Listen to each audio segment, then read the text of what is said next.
Alright, we have the next horse race unlocked here. Limited time series featuring, as you can see, the Lotus Type 125.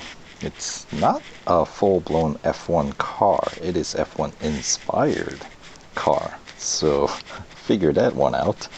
The mechanics are very similar to F1 cars though, like you rely heavily on the downforce, and yeah, so your racing mechanic or your strategy might change a little bit. Your braking points obviously pushed much further back into corner than you normally would. Anyway, so if you don't own this car, I believe you have to bring your PR up to 113 to complete the final cup race, which I believe is a 2-lapper at Spa. Another 15-tier limited time series here. If you already own the car, of course, you get, as you can see, 80 gold plus 130,000 racing dollars. It says 6 days. Oh, it was 7 days, but I'm getting a little late start here. So anyway, earn a Lotus Type 125 by 100% completing this special limited time series. Put this F1 inspired race car's performance to the test and find out what makes it so unique. Well, a couple of things that does make this car unique. Number one, the liveries, the official liveries are gorgeous, every single one. And on top of that, you can actually customize it. You can see mine here, sort of a spy versus spy inspired livery.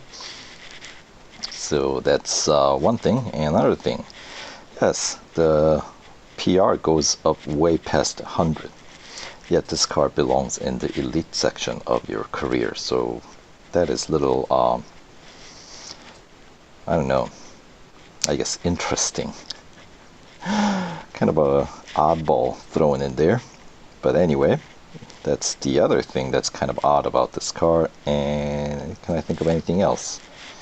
Only featured in a single bonus series, which is kind of unfortunate, but that's maybe they should create a exclusive series for this car. That'll be good, you know. But anyway, here's the breakdown of the rewards, and as I said, it's gonna be 15 tier events, so 45 races to complete. So without further ado, let's jump in, get started. And by the way, to bring your PR up to 113, you need to spend about 320 gold or something like that, somewhere in that vicinity. So expect to spend about that much. I think it's worth it. It's a beautiful car, so yes. Anyway, mine's fully upgraded already, so I wouldn't be able to kind of run alongside with you on this one if you're running bare minimum, unfortunately. But anyway, 113 is the minimum PR required to win this car. Here, we'll start with Hunter. As you can see, when it's fully upgraded, PR goes up to 119.6, which is, I mean, this car, that number definitely puts this car on the top of the chart, one of the highest PR car in the entire Real Racing 3. I think only ones that come up higher than that one must be the McLaren, the MP4X, Ferrari, the F14, and then maybe 412 T2, the other F1 car. But I think those three might be the only ones that have a PR higher than this one. So this, you know, is like, I guess, fourth from the top in terms of PR rating. But anyway, so as I said, you can customize it. I got mine with the sort of a spy versus spy theme going here, as I said. Using the in-game liveries, of course.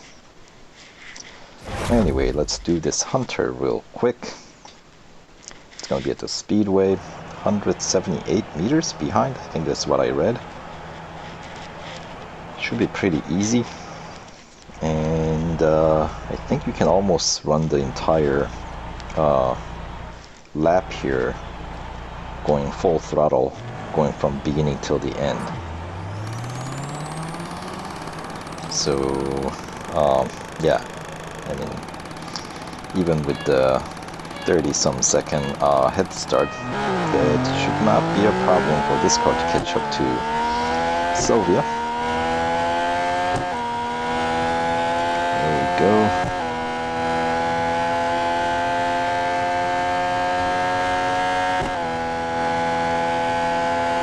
Nice grip on this. Faster you go, more grip you get, the downforce. Makes up for a very fun racing experience, a little nerve-wracking at times.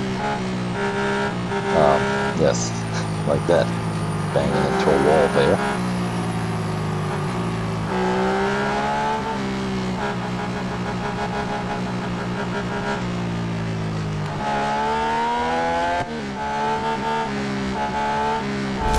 Nice and easy.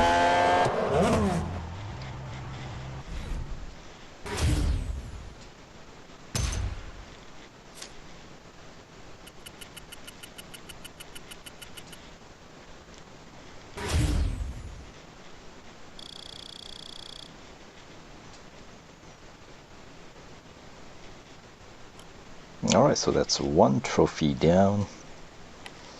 44 more to go. Oh, it looks like I've been driving this car prior to this event. Of course. Why wouldn't I? It's a blast.